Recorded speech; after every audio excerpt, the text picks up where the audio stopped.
Good evening, everybody, and welcome to History Author Talks. We have a terrific show this evening. I'm very excited that we are going to have three great authors with us, and just a few house rules as we get going.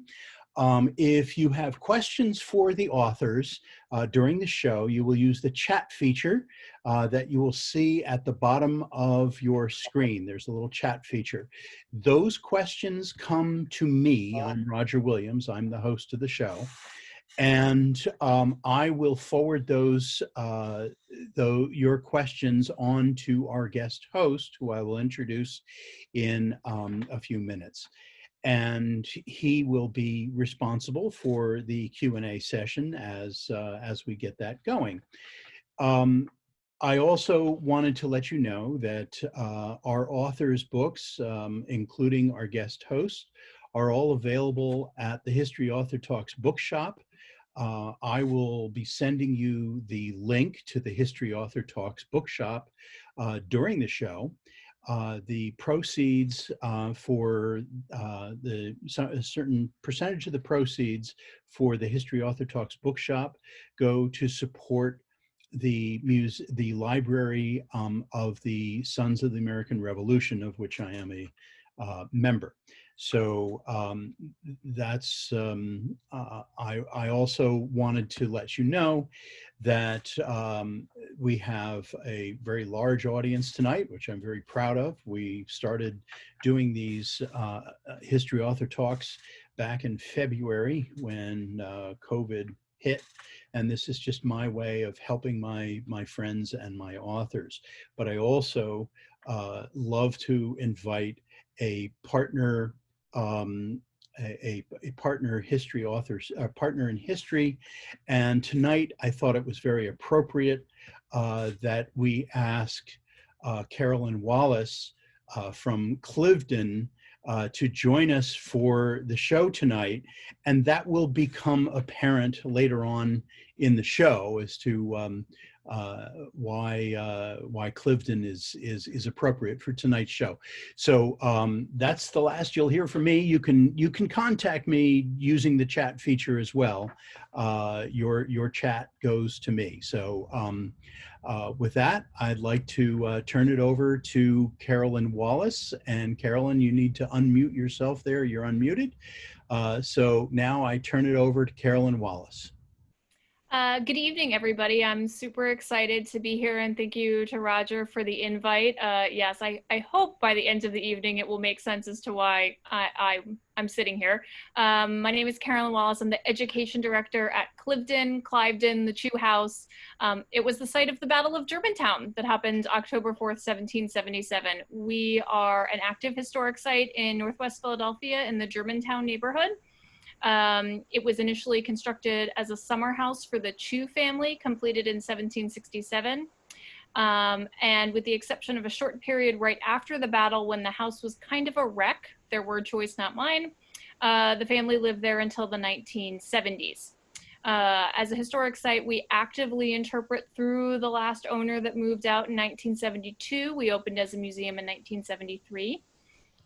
We are currently doing most of our programming virtually, although our grounds are open during the week, basically Monday through Friday, 9 to 5.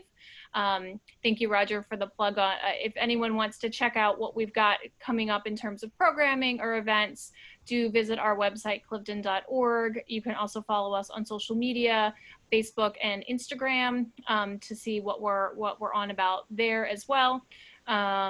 But we hope folks will take an opportunity sometime when it is safe to do so, to come out and see us, take a tour of the building, take a tour of the grounds, and see and learn some of the history of things that happened there.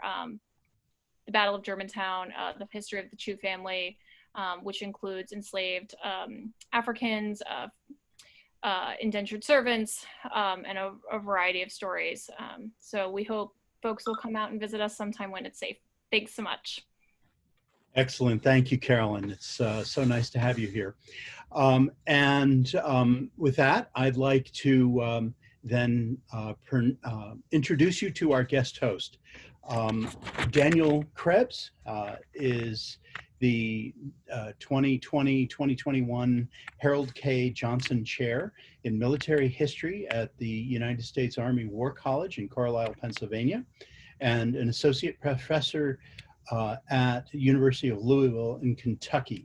He's the author of A Generous and Merciful Enemy, Life of German Prisoners of War During the American Revolution, which was published by University of Oklahoma Press in 2013, and co-editor with Lauren Foote, Texas A&M University, of the forthcoming book, Useful Captives, The Role of POWs in American Military Conflicts, published by the University Press of Kansas.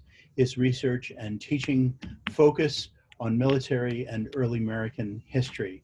So with that, I am very pleased to introduce you to Daniel Krebs.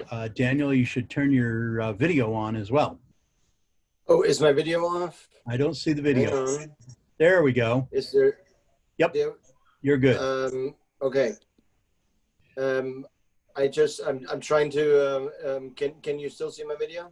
No, the video turned off again. Hang on. There we go. And I have to, because of my notes on a different screen. Apologies, my apologies. Let me just pull that up on a different screen so I can properly introduce everybody. 1 second, please. This is okay, there we are. We are all getting used to Zoom here all the time. Yeah, and I thought that I could just use the one screen for both. 1 second. There we go. Here we go. All right, here we are. Sorry about that, guys. Yeah, it's my pleasure here. First of all, thank you, Roger, for organizing this, and it's my pleasure to moderate tonight's show here with Michael and Jim.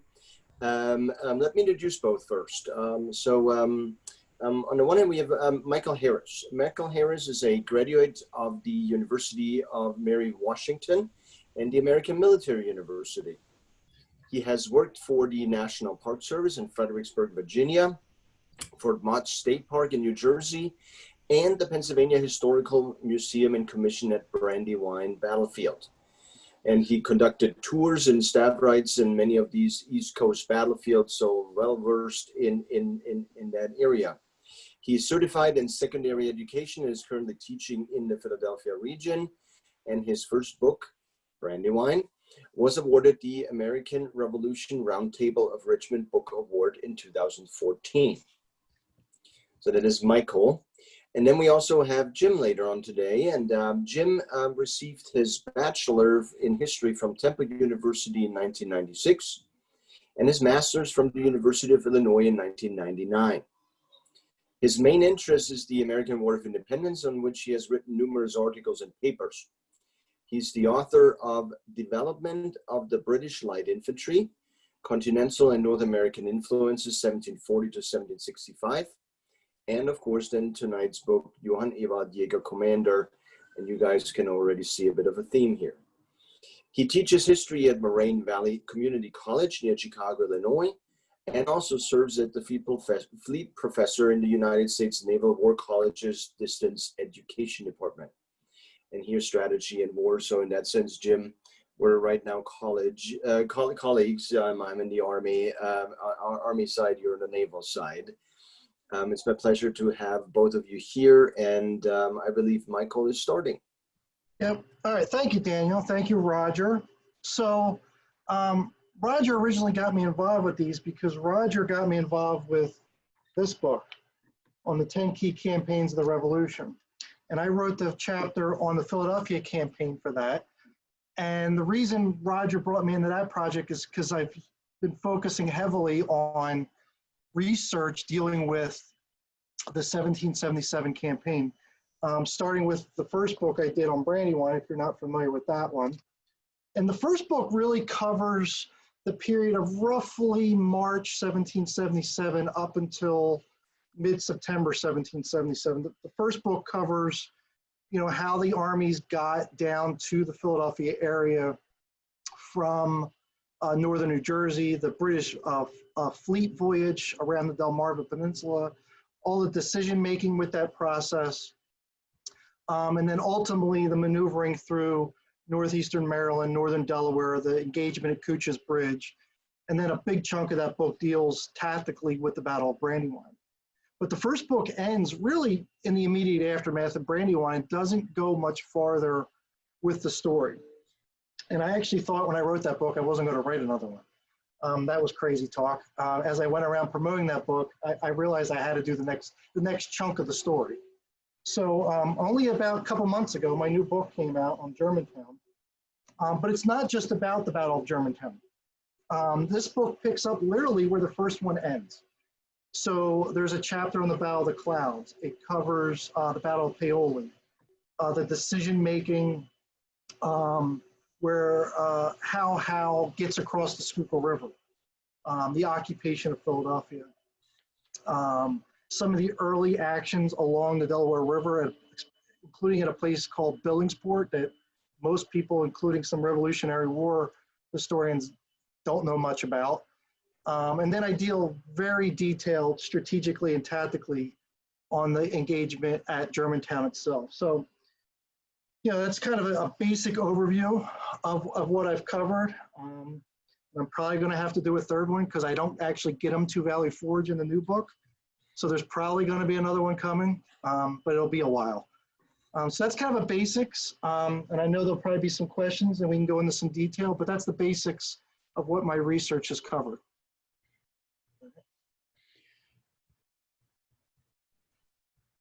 Okay. So we're going to, so we'll move on to, to Jim. And so thank you, Roger. So where I come in with this is a participant and a very keen observer of many of the engagements in both of Michael's books is Captain JOHANN EWALD of the second company of the Hesse Jager Corps, which came over here in 1776, and he showed up in time to take part in the reduction of Fort Washington, and essentially played a role in most of the engagements, all of the major engagements in and around the Philadelphia campaign. In fact, and I'm reading your new book now, Michael, but I haven't. I'm sure you mentioned that you know Ewald actually gets tipped off before the engagement by a local Philadelphia, and passes the word as any good subordinate would, right, up the chain of command, and it's kind of dismissed by William Howe. And what really interests me about Ewald, and he's also takes part in the attack at Red Bank in New Jersey, just north of Billingsport. At any rate, what interests me about Ewald is he comes from common stock and gets his first military experience in the 7 Years' War. And since so many of the noble families lost so many of their sons during that conflict, there was this brief opening where commoners could become officers. And so he has that kind of common soldier perspective, but becomes an officer, a very dutiful and well-read officer, and then becomes a military author and commentator himself. And so what my project does is basically cover his entire life. There's a chapter on his early experiences in the 7 Years' War, his first military writings, which are shortly thereafter. The bulk of the book covers his service in the American War of Independence, but I go forward with him through the following years, up through the Napoleonic period. And he's really this interesting figure because he also is cited in the works of Clausewitz in his lecture notes at the Kriegsakademie after the Napoleonic Wars. So here's someone who just not only witnessed and participated in, but commented I think very incisively on a lot of the events he took part in. So that's the overview of where I'm coming at this from. All right. Thanks, guys. That was some good introduction here. And if I may, I'm just gonna kick off with a question to each of you here from my end, and then we hear from the audience. Michael, one thing that I would like to know, and having looked a little bit at your book, but not in detail yet, but maybe you can explain that. So these events leading up to Germantown, what made Washington attack?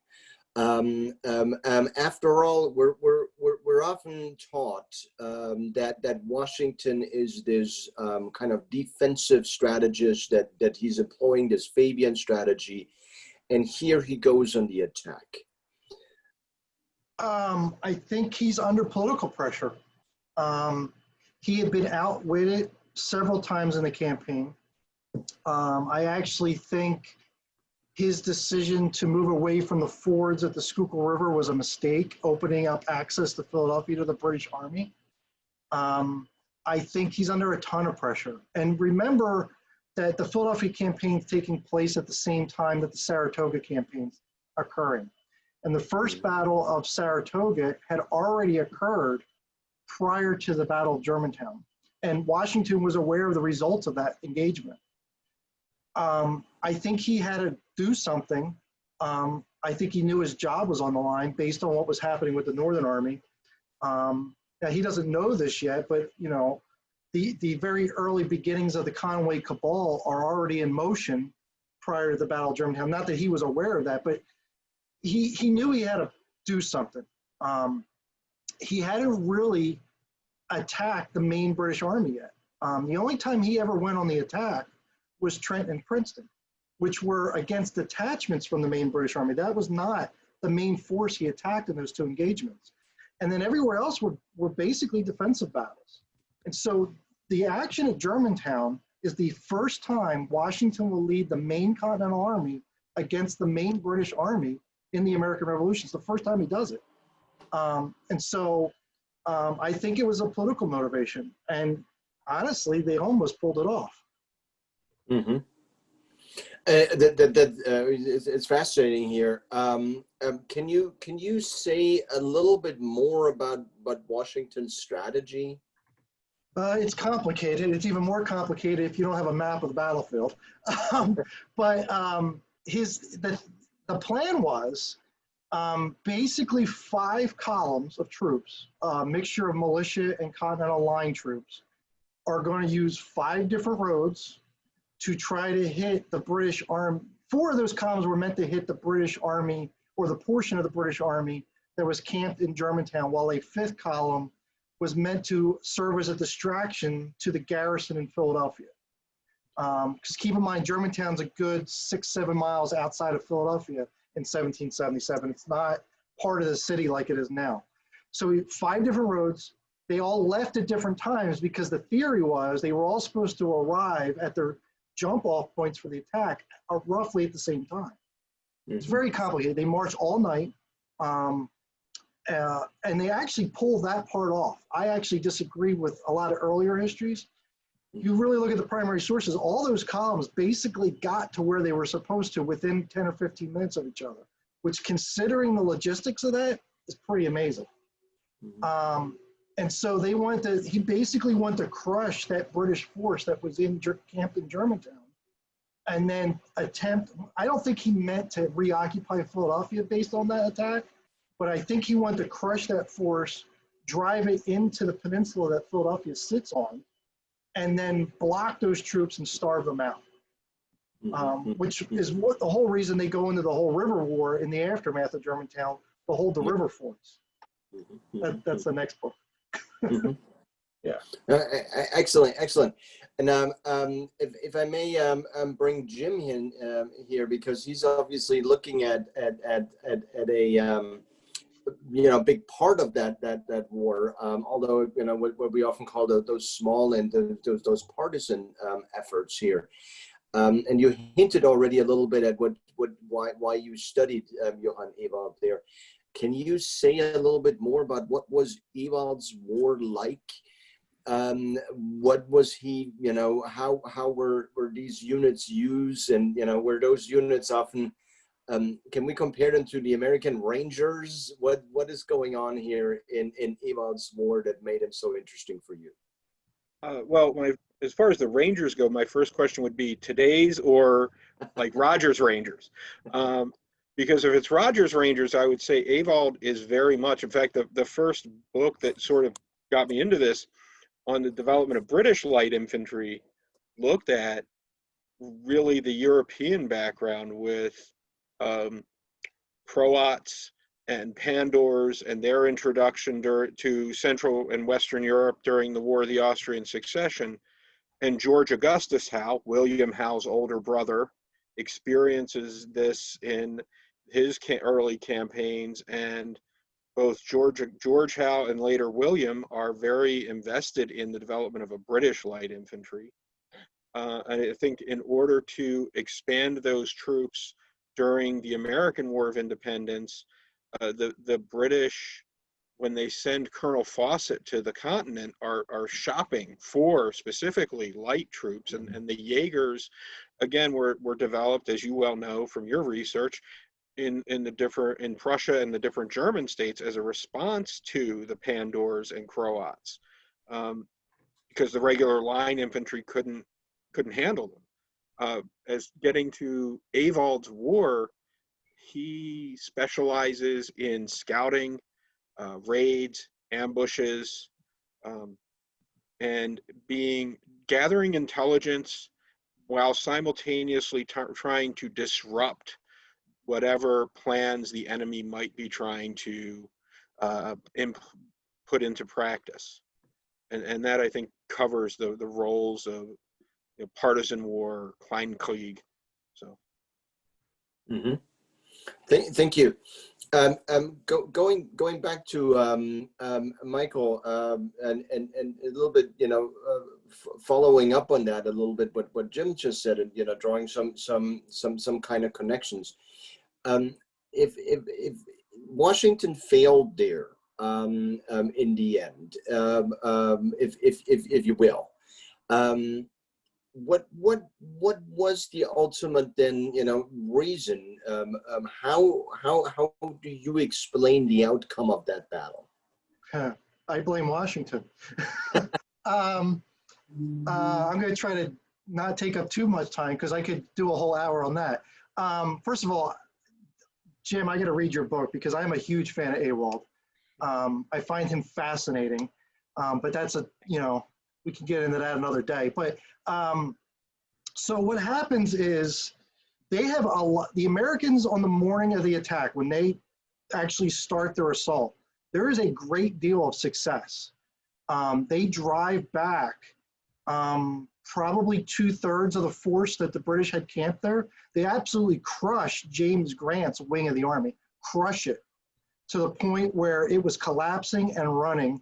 And when later in the day, when the British have to regroup and counterattack, or later that morning, they actually have to draw troops from Kniphausen's wing to reinforce Grant because it was crushed to such an extent. So the Americans were right on the verge of success. And part of their plan was Lord Stirling's division, which was a reserve division, fresh troops that had not been engaged yet. They were meant to rotate to the front and allow people to, or allow units that had like run out of ammunition to rotate to the rear. And so that fresh unit was meant to continue the assault. I don't know what Roger's trying to put up here, but so that was the point. But that reserve division never got to the front, and I blame Washington for that. So, you know, this is getting into some nitty-gritty detail, but there is going to be literally a heated, fiery, if you will, debate amongst the senior staff officers in front of the Billmeyer House, which is just a couple blocks from where Cliveden is today. But in the 18th century, there was nothing between the Billmeyer House and Cliveden. It was just open fields between those two in the 18th century. Mm-hmm. So there's a heated debate between Timothy Pickering and Henry Knox mostly. I mean, there's other officers involved, but they're really the two that are going to go at it. And Knox is like, you can't leave this castle in your rear, because if you don't know the story, a couple companies of the 40th Foot run into the house, into Clifton, and they barricade it, and they're shooting at Americans on the Germantown Road. And Pickering actually comes under fire, and that's why he comes back. And so Knox is like, you can't deal with this. We have to get rid of that before we continue the attack. Now, mind you, the attack had pushed well past Clifton at this point. They are beyond it. Clifton's in the American rear. And Pickering's like, leave it alone. This battle's not over. We don't know how it's going to turn out. If you send the white flag to answer them to the surrender, they're going to shoot at the flag. Now, what's going to play out? Pickering is absolutely right.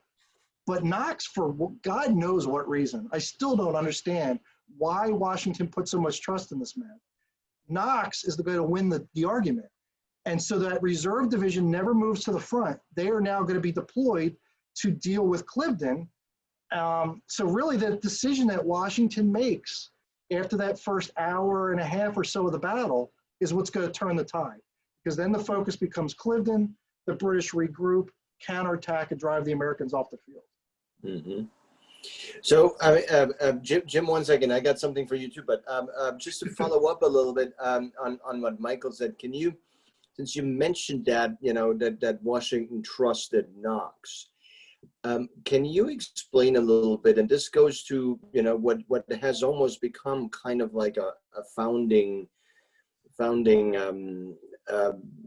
lore, if you will, of the American War of Independence, that the big cultural difference between the British and the Americans is, or the British and the revolutionaries, I should say, is that the leadership on the revolutionary side led by these councils of war. It's kind of like, this is where, you know, this American idea of democracy even, you know, finds its way into the military, where, you know, the British did the top down, I say you do.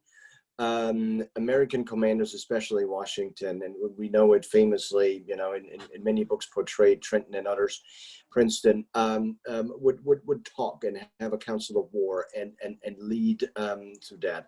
But it seems to me that you seem to be hinting at that you know, you have a bit of hesitation there, or what can you explain that a little bit? Well, I haven't, I gotta be honest, I haven't studied in great depth the other campaigns of the war, so I can't really speak to councils that took place in other campaigns. It's not really my area of expertise, but I can guarantee you the councils he holds during the Philadelphia campaign lead to mistakes every time. And so at some point you got to be the leader.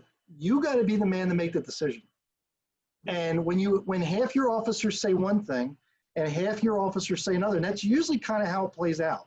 It's only like 1 or 2 officers difference giving a majority when they take these little votes to make decisions. And so, you know, when your staff is divided half and half, you're the guy that's got to make the call. And, you know, Washington usually makes the wrong call. I hate to break it to all you Washington lovers out there. He only wins twice. He only won at Trenton and Princeton. He lost everywhere else. Yorktown doesn't happen without the French fleet. Yes, that's technically a win, but more than half of the force at Yorktown is French. It's not American. So, you know, Washington's the greatest loser of all time. But there's a reason he makes a great president. And the reason he makes a great president and why we won the war is because despite all his mistakes, and there were a lot of them, that army never collapsed. Had that army collapsed, the cause would have collapsed because there was an inept government. The government wasn't the symbol of the revolution, the military, the army was. And if the government was so great, why did we have to write a constitution after the war and create a new form of government? So the army's the symbol. And the fact he kept the army together is why he's great. And he is great. Don't get me wrong. He's a great guy, but he's just bad on a battlefield. Thanks, Michael. I want to lead it over, touching on what Michael just said. So Jim, so what is it that we among military historians, you know, a number of them, we know John Ewald, but what makes John Ewald great, if you will, in what is it that you're trying to tell us that we should remember him, and we should know more about him? What is it that is the importance, the essence of Ewald? I would say he combines both the military thinker but he combines that with experience. I mean, certainly that's what enamored him to Clausewitz.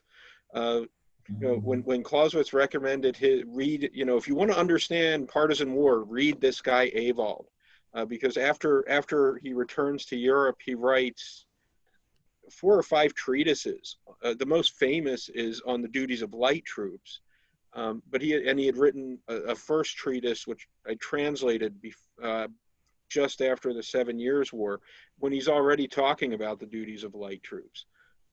And what Clausewitz really liked was, here was someone who had, the expectation, as you well know, in the 18th century is you've read the classics, you've read Caesar, and you've also read the contemporaries, Turpin Decree, right? You've read Saxe and so forth. And certainly Ewald read those, but when he would dispute with these, great military thinkers, he would dispute them by saying, well, when I was at Vellinghausen, or when I was at, Fort Red Bank, this is what we actually did that worked or didn't work. And so he combines it with, he always makes a case with very practical examples. Mm-hmm. And he's one of the, I think, the first to really do that throughout his whole corpus of work. And he really talks about a lot of the things, even in his Diary of the American Revolution. He talks repeatedly in the Philadelphia campaign, later on in the South, about the treatment of civilians. And, what we today call winning the hearts and minds, he's already discussing. He actually, at one point during the Virginia campaign, raises, has some ex-slaves that are part of his command. And he's, I treated them well, and they were very dutiful. And so he's already thinking about these things that we've really only talked about, Vietnam and post in modern parlance. But he's already talking about them in practical experience. And I think there a lot of the enduring lessons of military history come out of his work. Mm-hmm. And just to follow up with you, we have a question here from Bob in New Jersey. When we're thinking about Ewald and his light infantry tactics, Bob is asking, lending them to Petit Guerre, that small war that you just described. Did Ewald also fight in the South against the revolutionary partisans who also use similar tactics there? If so, what did he think of them? How were that tactics different from what the Hessians under Ewald were doing? Okay, and I wish I could give an elaborate answer, but unfortunately, no. Ewald takes part in the siege of Charleston, and when Henry Clinton returns to New York City just after the siege and places Cornwallis in command in Charleston, he takes Ewald and the Jagers with him, which in and of itself is really interesting, because Clinton's rationale was, you're too valuable for me to leave behind. So they return to New York. He takes part in a lot of the partisan activity that goes on outside of New York City, and then is sent as part of Arnold's raid out into Virginia. And that's how he gets into Virginia, which eventually leads to the Yorktown campaign and his capture at Yorktown. So unfortunately, does he ever cross paths with Marion or Sumter? No, and it would be a really interesting sort of hypothetical, but it never really happened. That Virginia campaign though was conducted with great ferocity. Is that a kind of a sign of this small war, or how do you explain that great ferocity that this Virginia campaign shows? That's a really interesting question, because often in Petit Guerre, yes, and in the other research I've done in Europe and in the Americas, there's definitely a beyond the pale aspect to it. Ewald, for most of his time here, though, is very restrained. What's interesting, what I really grappled with when trying to understand what was happening with him in Virginia, on several occasions when he captures local militia leaders or just citizens and he's trying to interrogate them, he actually threatens them with hanging if they don't answer his questions. And the answer I've come to is that it's just the sort of grinding nature of this kind of war. It eventually hardens the practitioners to being willing to use these very intense, these really sort of atrocious means to get what they're after over time. Even someone who, for much of his tenure here, was again very restrained, is showing signs by the end that he's going to pull out the stops to accomplish his goals. Fascinating. We have another question here. One more for Jim, and then I'm going to go to Michael. But since it came from the audience, James in the audience, many in these American ranging companies operated in these very small detachments, 4, maybe a dozen. Did Ewald do the same? So were Ewald's Jagers divided up in these really small detachments? At times, yes. At times when he's, and what's really great about his Diary of the American Wars, he actually leaves tactical maps of how he would deploy his troops. And so at times he would throw like a group of 4 or 5 out ahead to pick a fight, if you will, with an American unit and then lure them into a preset ambush. So he always deployed his troops en echelon. So he always had them strung out in supporting positions towards one another. Mm-hmm, mm-hmm. Thank you. Michael, to ask you a question that I found very interesting, in your book, you cover there a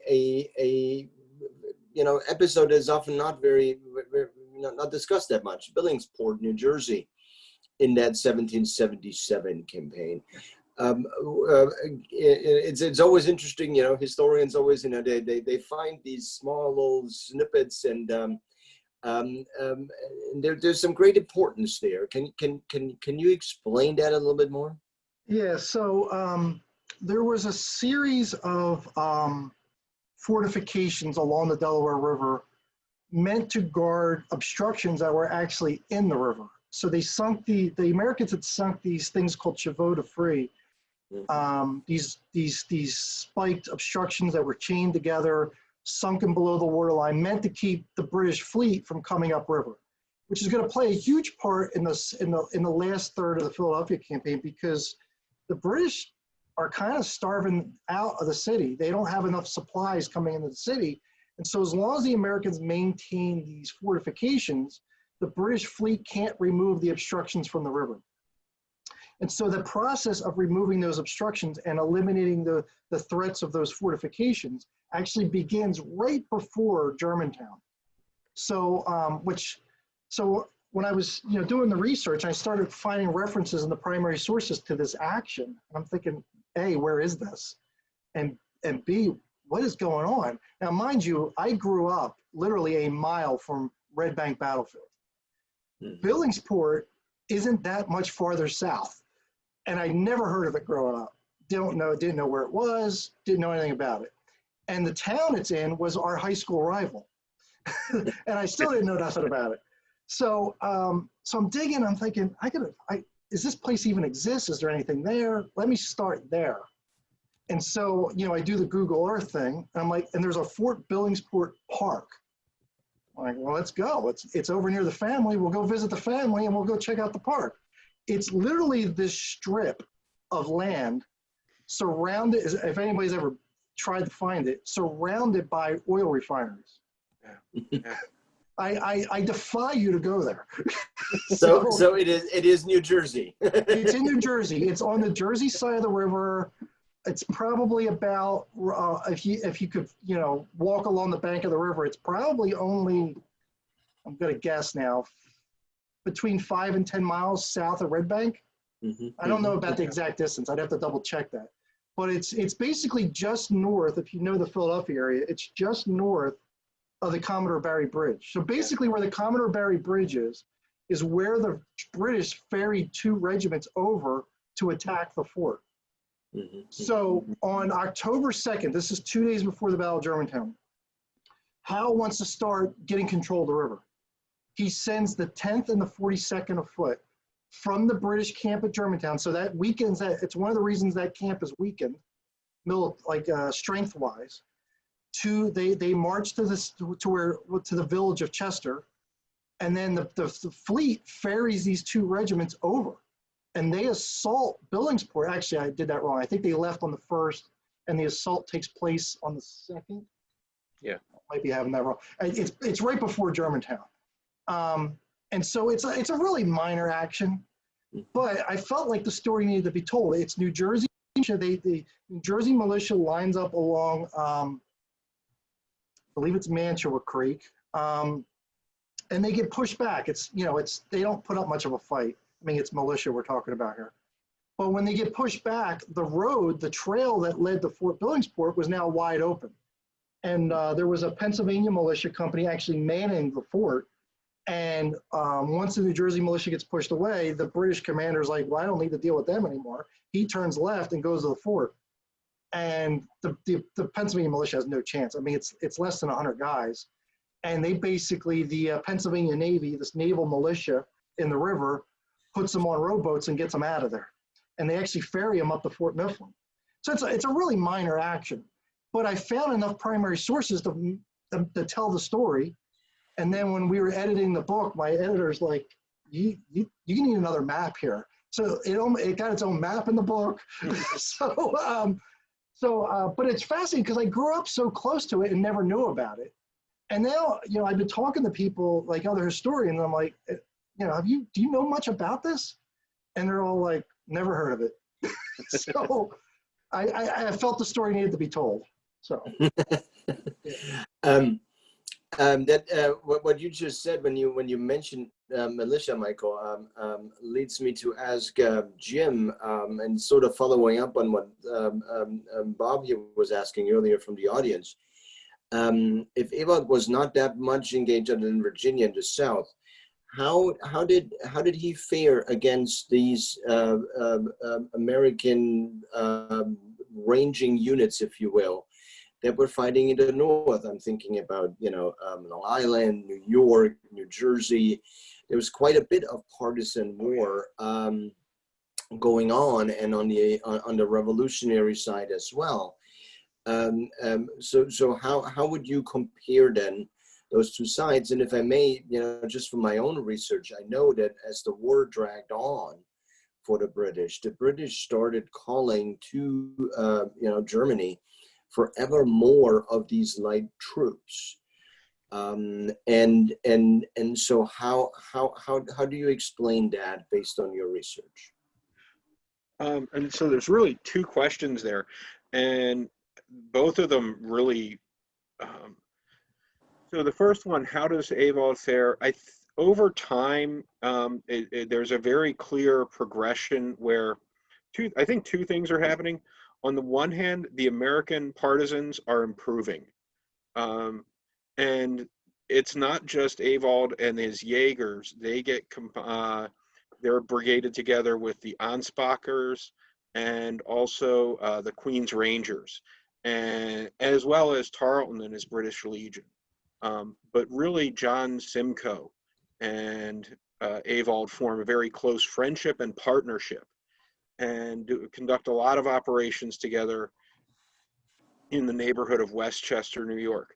And over time, it definitely appeared that initially they would go out, they would launch a raid on the Americans, they would do some damage, and they would return. But over time, they start running into, well, the Americans had an ambush plan for us as well. So there's a continuum. And you mentioned additional light troops. Ewald also comments on the replacements he receives and how their quality deteriorated over time. And I think one thing that if you're a Revolutionary War historian, the Jagers are extremely specialized. They're being recruited from the gamekeepers on the royal preserves, which was a part of this guild system that still existed in Europe. And so to be a master gameskeeper was a role of some prominence. But over time, and Ewald talks about this, I had a few students, I think at one point he mentions like a drunken monk, and these are, but clearly what he's saying is these are not quality recruits I'm getting. And I think that also contributes to the American successes as the war drags on, because he's not dealing with the same quality material. For his part, I think Ewald himself really improved. One of his first actions over here, he gets far out in front of the British and Hessian supporting troops, and this is in the fighting at the latter stages of the 76 campaign. And you've probably read about this, where I think it's Kniphausen says later on, Ewald, you write a book and then you don't pay attention to what you said. Which was his first treatise on partisan warfare, and he says, don't get too far out from your support, and here he is doing just that. So a quick follow-up from one of our audience members, Sandra. She's asking, you guys mentioned, or I think it was Jim, or it was Michael, I forgot, the 4th and the 42nd. And Sandra was wondering whether those were British or American units. Oh, that was me, I think. Yeah. The 10th and the 42nd, they were British units. 10th Regiment of Foot and the 42nd Highlanders. They're the two regiments that were sent to capture Fort Billingsport. British. And we have another contribution here from Greg Irvin. And he's adding that Ewald and the Queen's Rangers under Simcoe and really enjoyed operating together in Virginia. And Greg is writing that they regularly dispersed the militia and partisan bands that tried to harass British forces.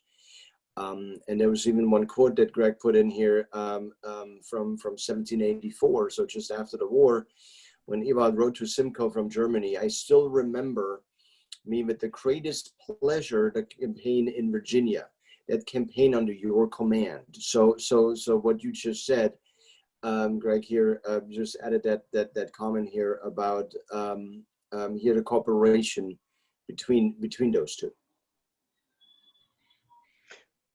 I want to put another question to Michael that came up when thinking about it.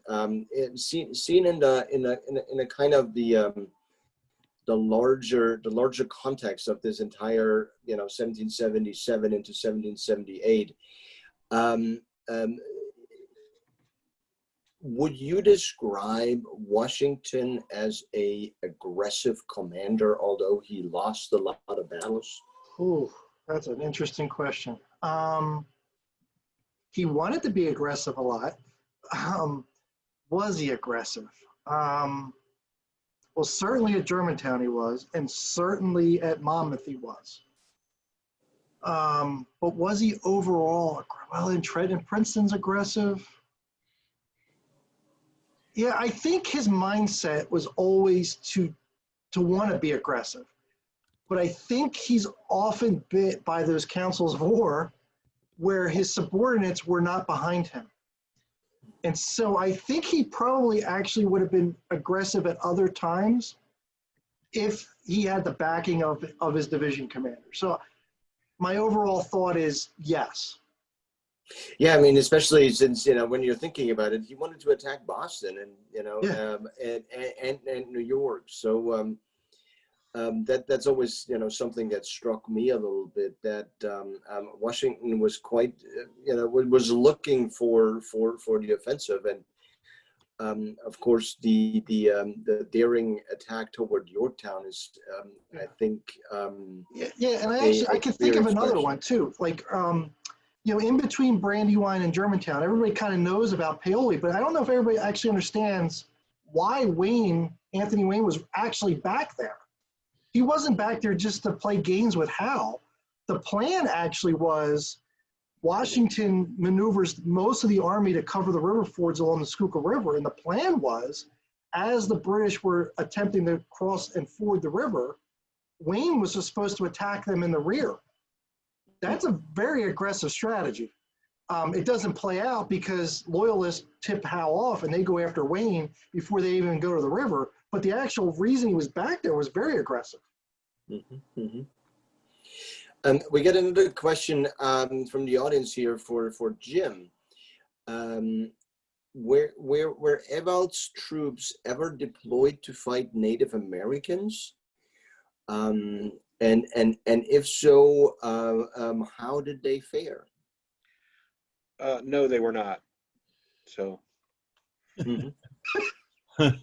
But keeping with that topic, and I don't want to get too far away from your own research, but when we're thinking small and partisan warfare, that is often something that historians and the audience associates then with this, Native warfare against Native Americans. Are there some parallels? Is there some connections? How do you see it? What Ewald taught, what he practiced, was he, in other words, somebody that just brought lessons from Europe and tried to bring them to America, or did America also teach him lessons that he would then bring back to Europe? How much time do we have? 8 minutes. I will try and keep this as brief as possible. So early on, when I was doing the first book on light infantry, I ended up looking at Franciscus van der Trenck, who was a Pandor leader in the army of, well, not quite in the army of Maria Theresa.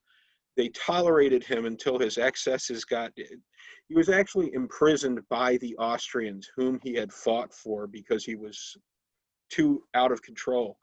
But Trenck wrote this incredibly self-serving memoir after the War of the Austrian Succession that was translated into English. But what's really amazing is when he describes his partisan activities, he's talking about doing the same things that Native Americans do: traveling by night, attacking just before dawn, taking advantage of the pre-dawn twilight and the ground mist early in the morning. And it's all these things that we talk about with the skulking way of war. And Trenck was one of the prime movers to get this whole petite guerre sort of reinvented in Europe. His Pandors and then the Croats and the Grenzer lead to the Arquebusier de Gracie and for the French, and Maurice de Saxe, and this whole sort of ripple effect where everyone's coming up with their own version of light troops to react. And Christopher Duffy even says at one point, by the start of the 7 Years' War, the Austrians really were the team to beat, if you will, when it came to practicing partisan war, because they could pull all these different types of troops off their border with the Ottoman Empire. So I think there are definitely parallels. A number of historians, I know Weigley talks about it in his Age of Battles. And just looking at the different tactical accounts, yeah, there are a great deal of parallels there. And just to follow up from that, from one of our audience members, so who studied Ewald? So when we're thinking, of course, the larger context again, going into the 19th century, did A. Charles Lee study Ewald? So Ewald does the bulk of his professional writing after the War of Independence. His first book, the Treatise on Light Infantry, is actually translated into English and is usually recognized. In fact, J.F.C. Fuller certainly recognized it as such in a piece he did in the early 20th century. And it's there. It inspired Moore, who brought light infantry back to the British Army during the Napoleonic Wars. as I've mentioned previously, he's read by Clausewitz. There was even a work that came out just as I was starting research on the project, discussing, infantry combat and ground war in the 21st century that mentioned Ewald for light tactics. So people have studied him. He really is an interesting figure, because those who are interested in this small war, this raids, irregular warfare, we call it today, know about Ewald. People who study big war really haven't heard of him. Mm-hmm. And I know we're getting close, but I want to pose a question to both of you, and give you the chance maybe to answer that based on your research and your books. How did, from your research, Jim, and also from your research, Michael, one studying small war on the British side, Michael studying the big war, if you will, from the revolutionary side. How did the revolutionaries win this war? Luck. I mean, basically, it happened. I mean, the French alliance is really the reason. But that French alliance doesn't happen without the 1777 campaign. I mean, everybody talks about Saratoga, but if you look at the French diplomatic papers and the Washington or the Franklin papers and the Adams papers who are negotiating the treaty, they mentioned Germantown side by side with Saratoga, because Washington finally made an attack against the main British army. So those twin campaigns are going to lead to that French alliance in '78, and it's really the French alliance that wins the war. So I know we're short on time, so I'll let Jim get his opinion in there too. I would just second yours. That the French alliance is key, and I think also I found some things.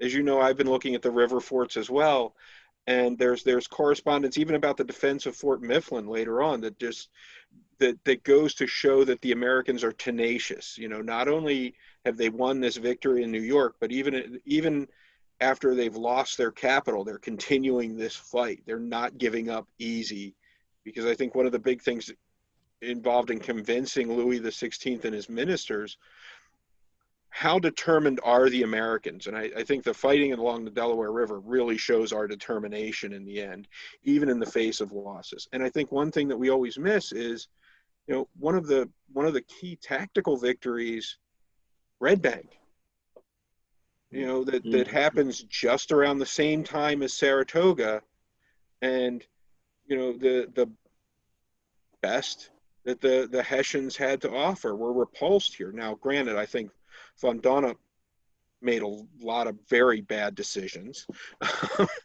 in that attack, but by the same token, that's a tactical victory. It's just not with Washington in command. And I think one of the participants, even Joseph Plum Martin, says, what we did on the rivers was amazing, but Washington wasn't there, so no one's going to hear about this later on. So, well, thank you. I think that was terrific, both of you guys, and really appreciate that. And handing it back to Roger. Excellent. This was a show that could go on for about 3 hours. The Philadelphia campaign is fascinating. There's so many facets to it, and Michael, through both of his books, he's done a terrific job. And also Ewald is such a rich character in what we learned about the Hessian Auxiliaries in the American Revolution. So much of it comes from Ewald. I mean, there's a lot of other sources, but I'm very excited about Jim's book. Because it really, as a biography, as a military history biography, it really spells out for American Revolutionary War historians a lot of what we've learned in a very accessible way. Daniel Krebs has done a magnificent job, I think, in in ushering the questions to our authors. And sometime we'll have to have Daniel back to talk about his books, because I have to tell you, certainly having read Generous and Merciful Enemy, it is fascinating. And I also want to thank Carolyn Wallace for Clevedon, who joined us at the beginning of the show. I urge everyone to go to clevedon.org and certainly find out about their programming, as you should look at all the historic sites in your area. We have some terrific shows coming up at History Author Talks coming up very soon. As you know, I stick very close to the American Revolution, and next week we have